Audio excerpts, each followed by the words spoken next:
Here we are. I got one end on and the other end just started, and I just as I pulled the other end up, I realized that they both don't have zippers on. So one is not an entrance, uh, and the other one is, and of course, wouldn't you know it, it is the ideal situation, I would kind of want the zippers on the front, which is also sort of close to where the front of the trailer will be, so it'll work this way. I can come around, but I just anticipate, especially in the winter, it's going to be an issue. Have to dig a trail to the back.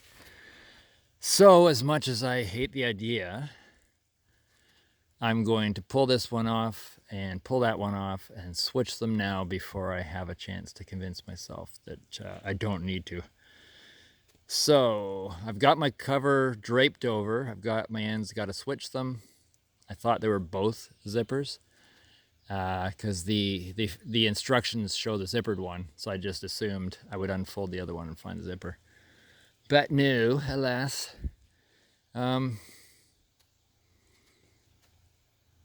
Yeah, I don't think there's any other way around it. I'm gonna have to just buckle under and bite my lip and switch them around because I'll be much more grateful later. So here goes. I might just have a water break and maybe just poke my head in to see where the guys are at. And actually, maybe I'll just walk over the video camera. Whoa, it's a weird feeling in my hand. It's probably from lack of blood from all the black fly and mosquito bites. Just joking. Let's see. I don't know how long I've been out here working on that, but it's at least an hour or so. Let's see what's happening. Here's Michael's truck. There's Gallotech, a little advertising for Michael. This guy's a brilliant dude living out in the middle of nowhere. It's pretty awesome. There's a lot of very unique and interesting people up here. It takes about, I always say, the allotted 5-year period just to get a sense of who's who and what's going on. So there they are. I don't want to bother them. Working crazily away. And I'm going to just get in here.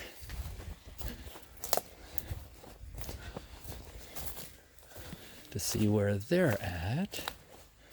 So there's the tubes. There's the extra tube that Michael mentioned. And there they are working away. There's the post that will have the box on it with the circuit breaker. I'm calling it a circuit breaker for lack of a better term. And then if we go inside,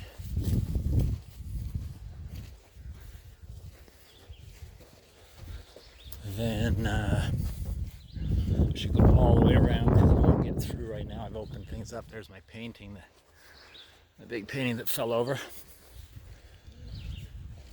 Oh. Okay, so here's the area that I cleared.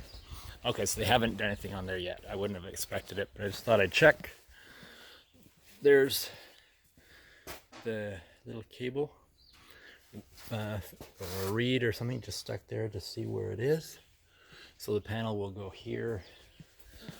Oh, I can't wait. I don't even want to know exactly when electricity will come flowing. But the sooner I can get that freezer plugged in, I tell you, that's been a real hassle.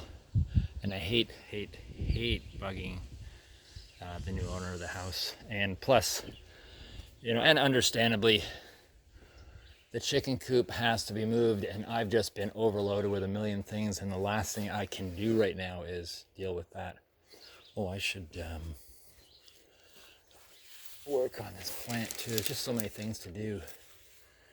Actually, it's doing quite well. I should just get some water for it.